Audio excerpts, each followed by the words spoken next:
Upasana. Hi. Hi, Pooja. Very nice meeting you through the 10 years at all the events that we've been together.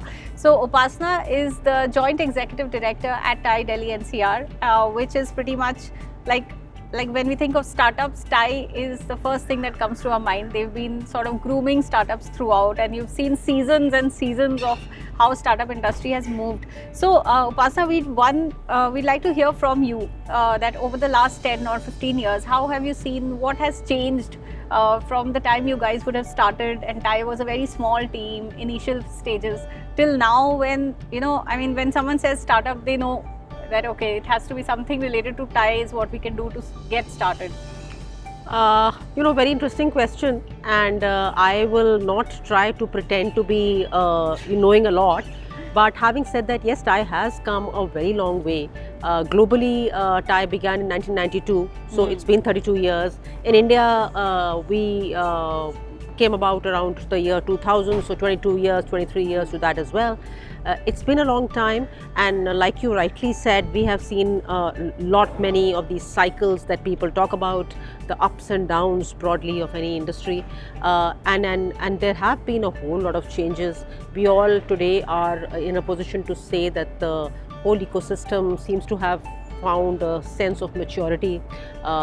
There have been at least 3 cycles that people talk about. Like I said, I will not like to be really knowledgeable about what they were about, and therefore, and we kind of, all of us know broadly about what they were. But yes, there is a sense of maturity.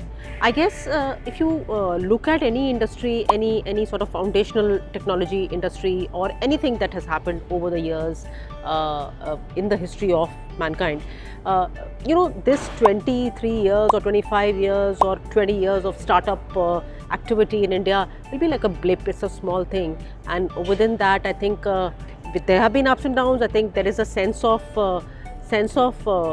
feeling amongst people that this is the kind of cycle that one has to go through to be able to arrive at a certain level from where real activities can start. We as Tie, we support startups at an early stage. That is our core primary objective, to support founders and startups at early stage. But I think the time has come now, after these couple of decades of startup activity in India, where even growth stage startups need a certain level of support, and therefore the whole thing is kind of changing a little bit. The focus is changing a little bit. Sure. And that's where we are. Sure. And within Tie, what would be the approximate number of founders that you might have touched so far in any format? Yeah, no, that's a very good question and very hard to say. So today, if you look at it, the government number of startups in the country is put at around 1 lakh. Yeah. That's the number. And Tie is at 90,000. I've spoken to at least 90,000 of those. Sure enough. And we would like to think all 1 lakh. That is how we work in some way or the other, like you said. But I think, touching in some way is important. But I think what's more meaningful for us, and exceedingly now over the years, is that we would like to have been a part of their journey in some way, having had an impact, and I think that is also a fairly good number. Yeah. And what is the investor community that Tie might be associated with? This is more for startups who might be listening, who might want to get connected.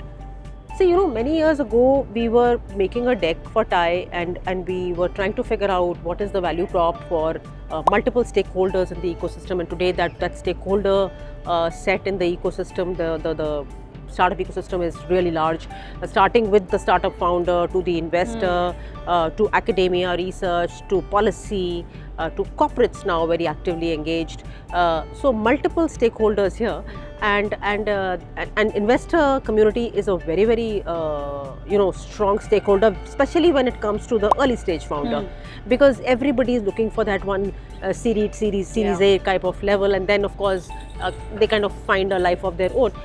So today, if you put a number at the formal investor community in India, I think we can very easily say that we are fully connected, totally, sort of not just connected, we are deeply immersed in at least 90% of those Wow, people. Yeah. amazing, Yeah. superb. Yeah. Now, that's great to know, Upasana. So I'm going to ask you some rapid fire questions. Oh, Okay, that's hard.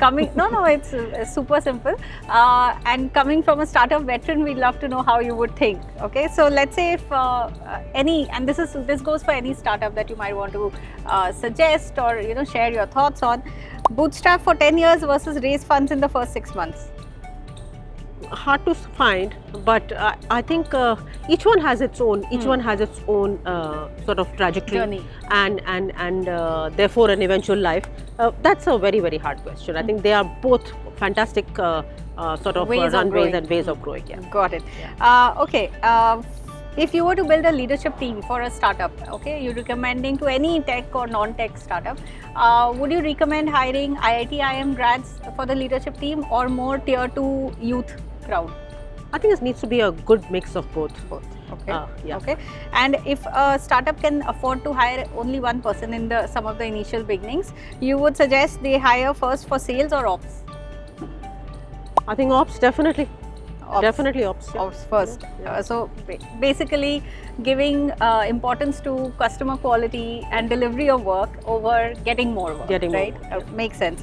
Okay, one thing that probably you learned about entrepreneurship after getting into a field like this, which you had not thought of, like which took you by storm, or maybe you just learned it the hard way.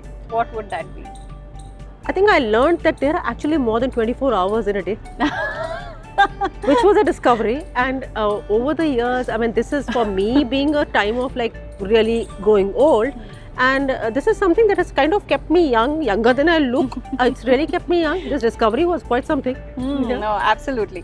Okay, profitability versus investing and raising more and more and more money, like the series A, B, C, D, E, F, G way of growing, versus trying to be profitable, but it's okay to be small. Like which of those two, and how would you share your importance? Profitability is actually, we have learned that it's key actually, whether or not you raise fund, whether you're going bootstrap, whether you're going whichever way you go, profitability, unit economics is, we have really learned, some people have learned it the hard way, but it is the core. It is the core. You really can't lose sight of that at any rate. Right, sure. Agreed. And Upasana, Tie, if we see Tie as an organization, Tie Delhi NCR, when it started or when you joined, let's say, whatever, 22 years ago, and like what were the numbers like at that time from a revenue angle, and what is it today, because the startup ecosystem is blowing the way it is? For us, so we're not like a revenue organization, we are not for profit. We raise money and we spend it. So it's not like we are creating a wealth creation anywhere. We are raising money and spending it, so we are very different from people. But yes, the whole multiple game here has changed because of the broadening and the widening of the ecosystem. The number of people within the ecosystem have increased. The number of stakeholders have increased, and therefore the money flow has increased. So yeah, it's really many increased. folds gone up. Surely. And surely. since we're at the HR Summit today, and it's the season, it has been the season of layoffs for a while now. In the startup ecosystem, do you see a lot of people taking benefit of that and being able to get good hires, or is it overall still a not very happy scene? No, I think it's a 50-50. It's broadly not a happy scene, I would say. That's what I have gathered. But at the same time, there are people, because perhaps of this churn that's happening, that there are enough people at some end who are able to hire the right guys. Yeah. Correct. No, absolutely. Great, Upasana. Lovely talking to you. Thank you so much. Like always. Thank you so much, Pooja. We'll catch Thank you at your next event. Absolutely. Yeah. Thank you. Thank you. Thanks much. Thank you. I'll see you.